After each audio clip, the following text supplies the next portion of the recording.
로마서 3장 9절에서 20절까지 말씀을 봉독해 드립니다. 로마서 3장 9절부터의 말씀입니다. 그러면 어떠하냐? 우리는 나으냐? 결코 아니라. 유대인이나 헬라인이나 다 죄 아래에 있다고 우리가 이미 선언하였느니라. 기록된 바 의인은 없나니 하나도 없으며 깨닫는 자도 없고 하나님을 찾는 자도 없고 다 치우쳐 함께 무익하게 되고 선을 행하는 자는 없나니 하나도 없도다. 그들의 목구멍은 열린 무덤이요 그 혀로는 속임을 일삼으며 그 입술에는 독사의 독이 있고 그 입에는 저주와 악독이 가득하고 그 발은 피 흘리는데 빠른지라. 파멸과 고생이 그 길에 있어 평강의 길을 알지 못하였고 그들의 눈앞에 하나님을 두려워함이 없느니라 함과 같으니라. 우리가 알거니와 무릇 율법이 말하는 바는 율법 아래에 있는 자들에게 말하는 것이니 이는 모든 입을 막고 온 세상으로 하나님의 심판 아래에 있게 하려 함이라. 그러므로 율법의 행위로 그의 앞에 의롭다 하심을 얻을 육체가 없나니 율법으로는 죄를 깨달음이니라.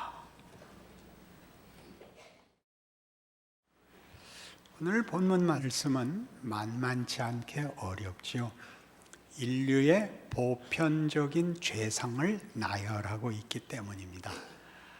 우리 이것이 역사요, 현실이라는 걸 알고 있습니다. 역사는 이 비극으로 점철되어 있고 인류 역사는 한 걸음도 향상되지 않고 있습니다. 계속 새로운 것에 정신을 팔게 해서 쫓겨가고 있는데 모르고 있습니다. 자동차 타는 맛에, 비행기 타는 맛에, 명품 가방 드는 맛에 잊고 이 비극을 되풀이하고 있습니다. 삶을 부정하거나 비난하자는 것이 아니고 진지하게 연구한 역사학자들이 공통적으로 내놓은 이 결론을 음미하자는 것입니다. 역사는 의식이 없다. 무슨 역사는 정신이 없다 보다 더 간 거죠. 정신, 의지, 목적 말고 의식, 감각이 없습니다. 그러니까 우리가 어떤 고급한 경지에 이르면 다 인간이 하는 어떤 업적이든 운이 있어야 된다는 걸 인정합니다. 그렇죠? 정상급 고수가 되면 어떤 승부에서나, 어떤 학문적 성취에서나, 어떤 발명에서나 어떤 운이 있어야 된답니다. 거북이 등을 보고 발견한 육면체의 유기화학, 그런 어떤 뭐가 우연이라는 것이, 우연이란 말 그대로 목적을 가지지도 않고 의도하지 않았던 어떤 것에 부닥쳐 만들어낸 기적들이죠. 그러니 우연히 작용하지 않는 곳에서 우리가 만드는 것은 이런 성경이 제시하는 바와 같이 역사 내내 증언된 것 같이, 오늘날에도 있는 것 같이 불안과 공포와 혼란과 체념과 후회들로만 묶여 있습니다.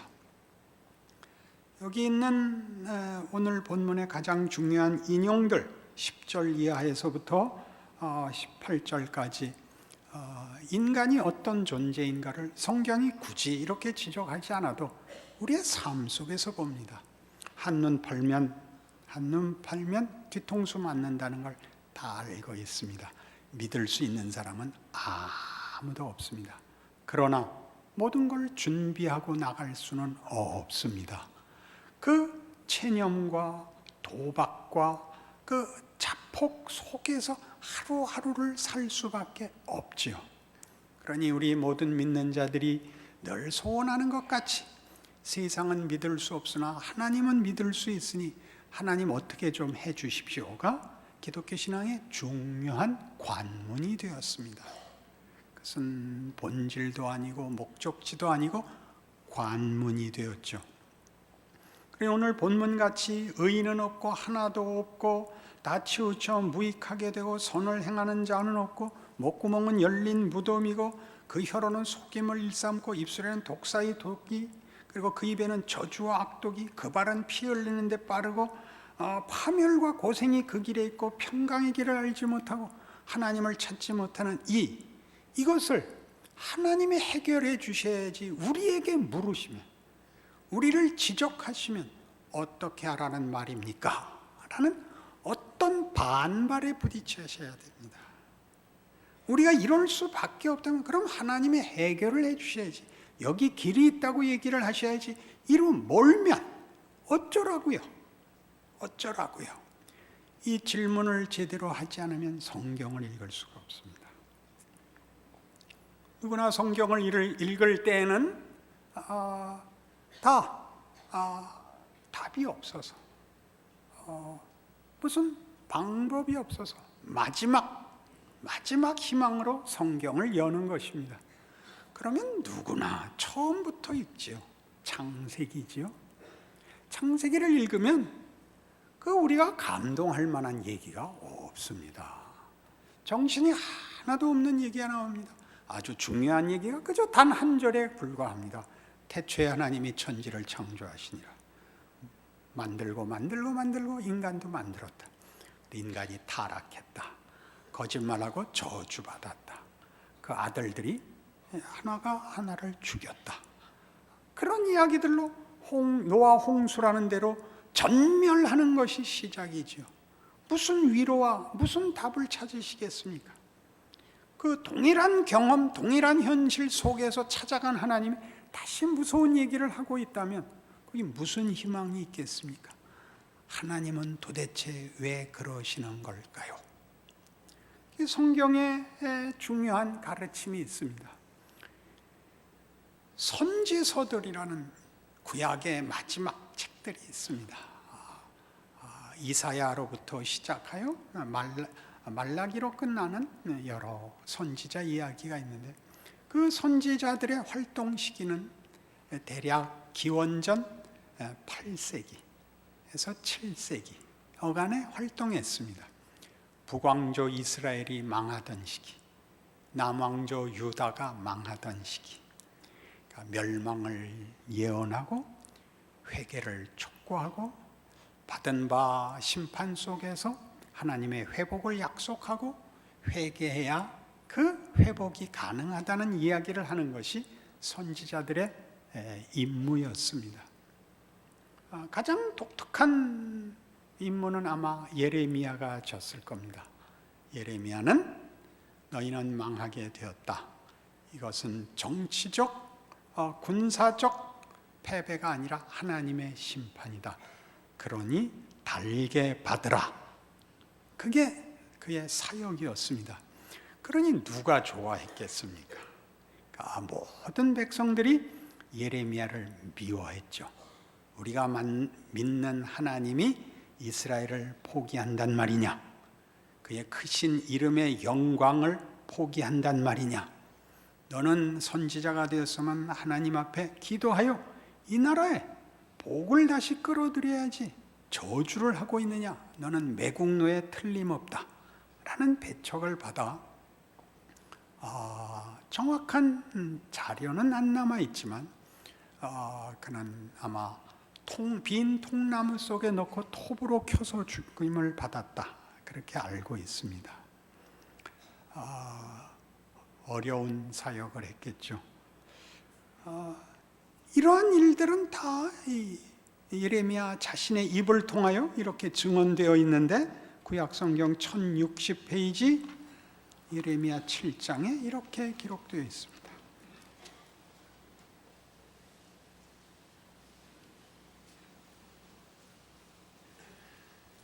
예레미야 7장 1절부터 제가 봅니다. 여호와께로부터 예레미야에게 말씀이 임하니라. 이르시되 너는 여호와의 진문에 서서 이 말을 선포하여 이르기를 여호와께 예배하러 이 문으로 들어가는 유다 사람들아 여호와의 말씀을 들으라. 만군의 여호와 이스라엘의 하나님께서 이와 같이 말씀하시되 너희 길과 행위를 바르게 하라. 그리하면 내가 너희로 이곳에 살게 하리라.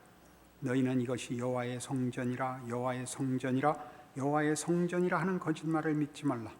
너희가 만일 길과 행위를 참으로 바르게 하여 이웃들 사이에 정의를 행하며 이방인과 고아와 과부를 압제하지 아니하며 무죄한 자의 피를 이곳에서 흘리지 아니하면 다른 신들 뒤를 따라 화를 자초하지 아니하면 내가 너희를 이곳에 살게 하리니 곧 너희 조상에게 영원 무궁토록 준 땅이니라. 회개하랍니다. 무엇으로 거짓말을 하지 말라? 성전을 짓고 제사를 드리는 것으로 거짓말을 하지 말라. 정당한 정의를 시행하라. 이웃 앞에 공의를 행하라. 이렇게 되어 있습니다.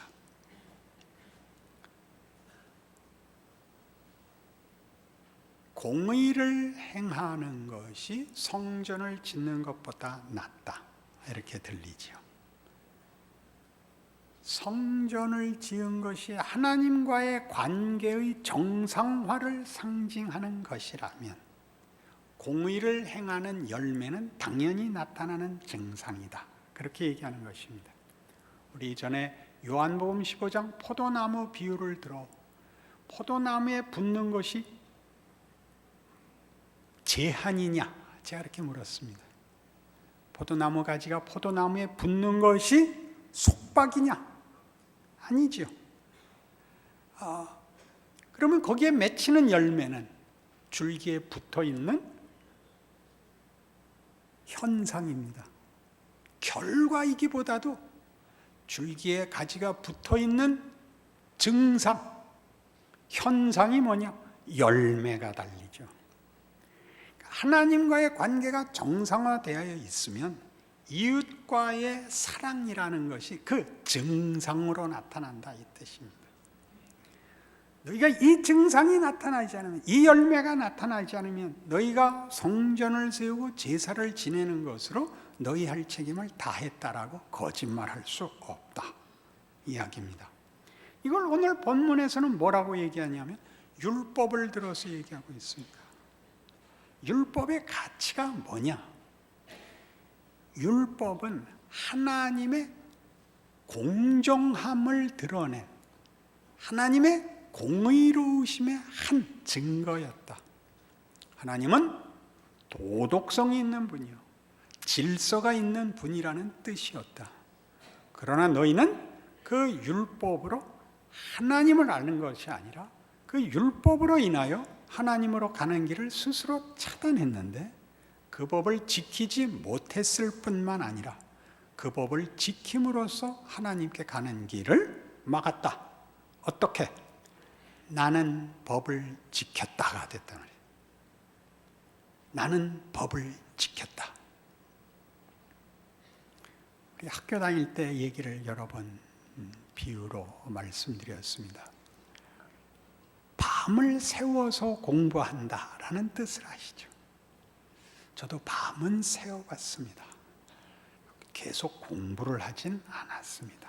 밤은 새봤습니다.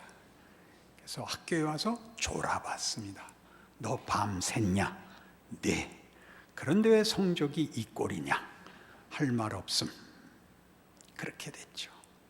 율법을 지켰으나 율법 자체는 의지를 가진 인격이 아닙니다. 그것은 추상적인 것입니다. 규칙입니다. 기준입니다. 성경이 지금 얘기하고 싶은 기독교 신앙의 핵심이 뭐냐? 하나님이라는 창조주 인격자가 그의 형상을 따라 만든 인격에게 관계를 정상화하자 그러는 것입니다. 인격과 인격의 관계를 회복하자. 그 일을 위해 하나님이 그 아들을 보냈다라는 얘기를 하는 겁니다.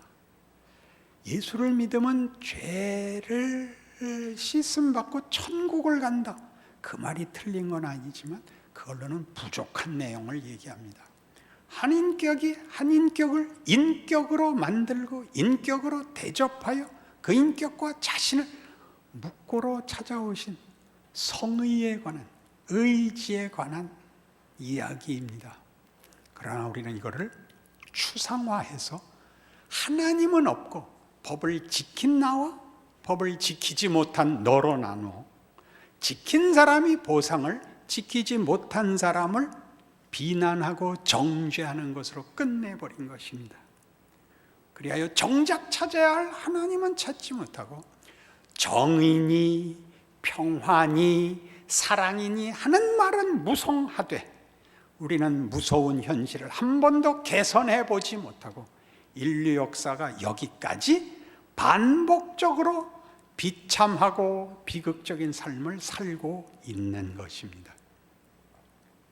얼마나 많은 사람들이 정의와 평화와 법을, 모두의 행복을 추구하면서 서로를 죽였던가요?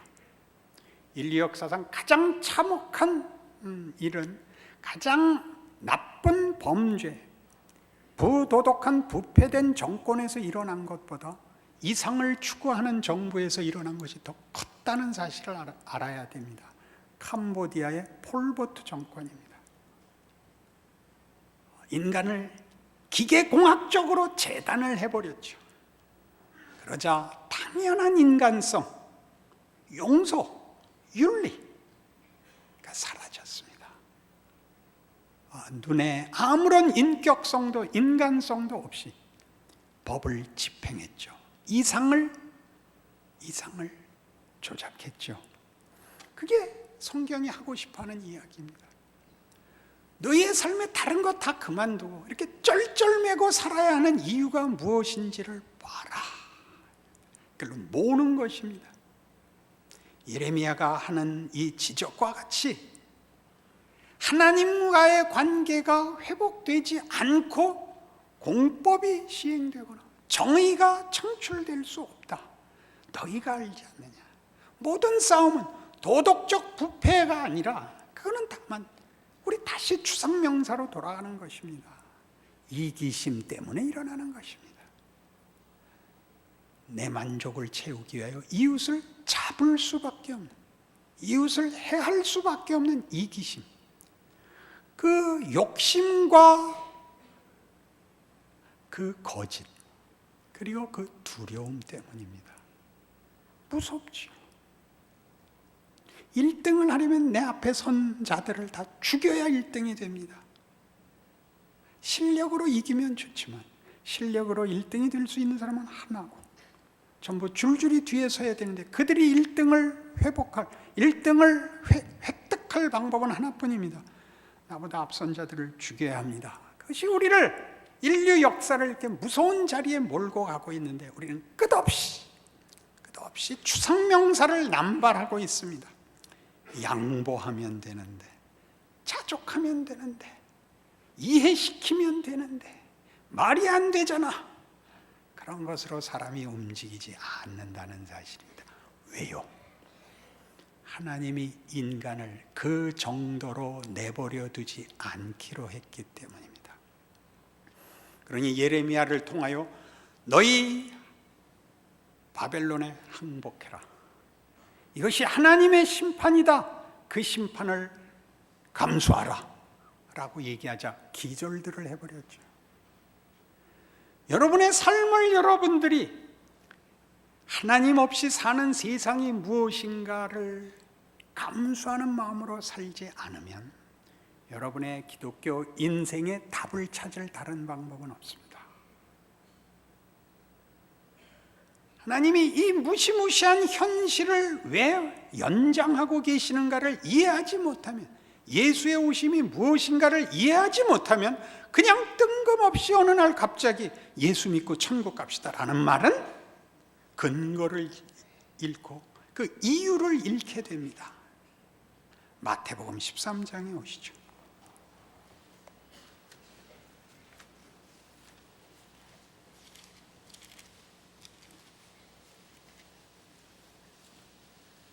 신약 성경 첫 번째 책 마태복음 13장 10절입니다. 예수님께서 천국을 가르치십니다. 비유로 말씀하십니다. 첫 번째 비유가 씨 뿌리는 비유입니다. 10절, 제자들이 예수께 나와 이르되 어찌하여 그들에게 비유로 말씀하시나이까? 대답하여 이르시되 천국의 비밀을 아는 것이 너희에게는 허락되었으나 그들에게는 아니 되었나니 무릇 있는 자는 받아 넉넉하게 되되 없는 자는 그 있는 것도 빼앗기리라. 그러므로 내가 그들에게 비유로 말하는 것은 그들이 보아도 보지 못하며 들어도 듣지 못하여 깨닫지 못함이니라. 이사야의 예언이 그들에게 이루어졌으니 일렀으되 너희가 듣기는 들어도 깨닫지 못할 것이요 보기는 보아도 알지 못하리라. 이 백성들의 마음이 완악하여져서 그 귀는 듣기에 둔하고 눈은 감았으니 이는 눈으로 보고 귀로 듣고 마음으로 깨달아 돌이켜 내게 고침을 받을까 두려워함이라. 이사야 선지자의 말씀을 인용하여 천국을 비유로 말씀하여 모두로 알아듣지 못하게 하신다는 말씀에 대하여 설명하는 부분입니다. 알아듣지 못하게 하기 위해서 말을 해야 된다는 게 무슨 말일까요? 그럼 말씀을 하지 마시든가 했으면 알아듣게 하시든가. 알아듣지 못하게 하려고 말씀을 하셨답니다. 이게 성경이 지적하고 싶은 어떤 중요한 사실에 대한 성경적 표현입니다. 예레미야의 얘기와 같죠. 이것은 하나님의 심판이니 순종하라 하는 얘기죠. 이사야는 이렇게 소명을 받습니다. 이사야 6장에서 하나님을 만납니다. 누가 우리를 위하여 갈고 하는 하나님의 탄식에 답합니다. 주여 나를 보내소서. 내가 여기 있나이다. 가라. 고맙다. 가라. 그러나 네가 가서 말해도 못 알아들을 것이다. 가라. 그게 무슨 뜻일까요? 못 알아들을 것이다. 가라가 뭘까요? 예수님의 오심이 그렇잖아요. 그가 누군지 우리는 몰랐습니다. 이사야 53장이죠. 우리의 전한 것을 누가 믿었느냐? 여호와의 팔이 네게 나타났느냐? 그는 마른 땅에서 나온 줄기 같고 고운 모양도 풍채도 없은즉 우리의 보기에 흠모할 만한 아무것도 없었노라.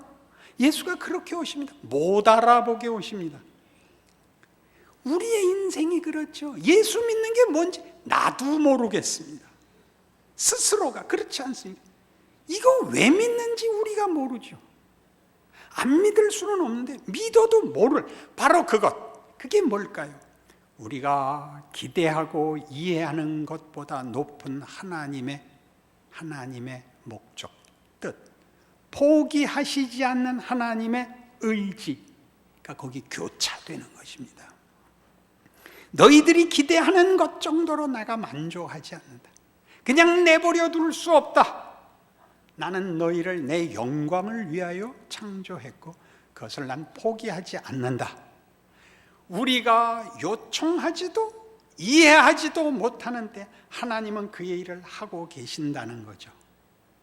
그러니 여러분이 납득하지 못하는 여러분의 지금의 지위, 형편, 그 하나님이 일하시는 거라고 성경이 얘기하는 겁니다. 너희가 보기는 보아도 깨닫지 못하고 듣기는 들어도 알지 못한다. 그거를 적용하시라고요. 저도 제가 답답해서 그래요. 하나님이 저렇게 딱 째려보면 확 빛이 나고 기도하면 병이 탁 나고 그러면 서로 얼마나 좋아요. 그걸로는 못 오는 자리다 그러시는 거예요. 그거 너희가 해결해 달라는 것보다 큰 해결, 더 큰 자리에 가기 위해서 나는 타협하지 않는다. 너희가 만들면 어디까지밖에 올 수 없는가를 봐라. 그게 역사입니다. 역사, 현실, 우리의 실존들입니다. 우리의 기대와 얼마나 다릅니까? 믿으면 다 해결이 될 것 같은 그 감격으로 시작을 다 했는데 실제로는 그렇지 않습니다. 아무것도 된 건 없고 짐만 하나 더 늘었습니다. 싸우다가 상대방이 마지막에 너 예수 믿는다며? 그러면 할 말이 없는 짐만 졌지 얻은 것은 없어 보입니다. 도망갈 수 없게 붙잡고 계십니다. 도망갈 수 없게. 그러니까 매일 주일마다 어려운 얼굴을 하고 오시죠. 오늘은 뭐 기특한 게 있을까? 그럴 리가 없지. 그 교차된 감정이 그냥 얼굴에 이렇게 그 얼굴을 보고 설교해야 되는 서로 만나는 겁니다. 그리고 이런 각오를 하는 거죠. 맞아. 우리가 만들 수 있는 게 끝이라면 난 안 살 거야 를 확인하는 겁니다. 우리가 욕심내는 게 끝이라면 난 인간 안 할 거야, 그런 생각이 자리까지 오는 겁니다. 하나님이 더 큰 거 만드신다니까 내가 옵니다, 기다립니다, 그 얘기를 하는 거죠. 몰아붙입니다. 율법을 지켰다고, 양심을 만족시켰다고, 위대했다고, 그래서 뭔데? 묻는 거죠. 그래서 뭔데? 그걸 우리 마음에 확인해야 됩니다. 예수님의 말씀대로 하지만 예레미야가 하는 성전을 지었느냐? 그러나 너 이웃 앞에 제대로 정의를 실행하지 못하지 않았느냐라고 묻는 것처럼 예수님은 이렇게 답하셨습니다. 어떤 율법사가 예수님께 와서 물었죠. 선생님, 계명 중에 가장 큰 것이 무엇입니까? 그러자 첫째는 네 마음을 다하고 뜻을 다하고 성품을 다하여 주 여호와 너희 하나님을 사랑하라 하셨으니 이것이 크고 첫째 되는 계명이요, 둘째는 그와 같으니 네 이웃을 내 몸과 같이 사랑하라 하셨다입니다. 그러니 이웃을 사랑하지 못하면 첫 번째 게 깨져 있는 겁니다. 이렇게 생각하시면 안 됩니다. 이웃을 사랑하면 하나님을 사랑하는 결과가 생기거나 조건이 되지 않습니다. 이웃을 사랑하지 못하면 첫 번째 게 안 됐다는 뜻입니다. 용서에 대해서 그렇게 얘기했죠. 용서를 받지 못하고 용서를 알지 못하면 할 수가 없습니다. 그러니까 용서를 안 하면 용서를 못 받는 게 아니라 용서는 받아본 사람만이 하는 것입니다. 사랑을 해본 사람만 아는 게 아니라 하나님과의 관계가 정상화되어야 할 수 있는 것입니다. 당신이 예수를 제대로 믿는가? 신앙이 뭔가 물어보려면 이걸 물어봐라 그럽니다. 내 이웃을 사랑하는가? 그것이 우리 모든 비극이죠. 사랑을 하면요 억울하지 않습니다. 아시죠? 사랑을 하면 억울하지 않습니다. 하나님은 억울하지 않으십니다. 그 사실을 믿으십니까? 예수를 믿는다는 말이 무슨 말인지 알고 계십니까? 하나님은 억울하신 일을 하셨습니다. 우리와 타협하지 않으셨고, 우리 모를 때 그 아들을 보내서 그는 비참하고 오해되고 고통과 수모 속에 죽어서 이제껏 인류 역사에 왜곡되고 있습니다. 세상은 심심하면 기독교를 욕합니다. 예수를 비난하고. 우리가 뭘 잘못했다고요? 우리만이 보복을 하지 않기 때문입니다. 그러니 여러분의 신앙에 대해서 여러분이 물으셔야 합니다. 여러분이 예수를 믿는다고 하는 말이 무슨 뜻인지, 예수가 하나님의 뜻과 방법에 있어 어떻게 기가 막힌지를 아셔야 됩니다. 그러지 않으면 우리의 신앙은 힘을 가질 수가 없습니다. 하나님이 누구시고 무엇을 하시고 그분에게 내가 누구인가를 알지 못하고는 우리는 힘을 낼 수가 없습니다. 그렇지 않으면 다만 비명밖에 있을 수가 없습니다. 이게 성경이 하고 싶은 이야기입니다. 여러분의 현실을 보이는 세상에서의 왜곡을, 감추임을, 억울함을 예수께서 기꺼이 오셨던 것으로 해석할 수 없으면 어떻게 하루인들 견딜 수가 있겠습니까? 그렇지 않습니까? 그러니 누구에게 떠밀어 당신이 대신 답을 달라고 얘기해서는 안 되는 거죠. 왜 정치가, 왜 교육이, 왜 교회가, 그러지 마시고 여러분 각자가 답을 얻으셔야 됩니다. 어떤 제도, 어떤 명분에 여러분을 또 넘겨서 보험을 탈 수가 없습니다. 기계적 장치로 넘어갈 수가 없습니다. 각각이 위대해져야 되기 때문입니다. 각각이 하나님과 그 사랑을 나눠야 하기 때문입니다. 귀중한 가치와 명예를 아셔야 하기 때문입니다. 단체로 넘어가고 제도로 넘어가고 법으로 넘어가고 수단으로 넘어갈 수 없습니다. 하나의 정성, 하나의 업적, 하나의 사건, 하나의 인물로 넘어가지 않습니다. 여러분, 전 인격과 전 생애로 만들어내는, 전 운명으로 확보되는 하나님의 영광입니다. 그러니 다시 한번 얘기하죠. 고린도후서 5장을 제가 한 줄로 요약했습니다. 그러므로 나의 사랑하는 형제들아, 내가 주의 두려우심을 알므로 너희를 권하노니 너희는 하나님과 화목하라. 제가 덧붙입니다.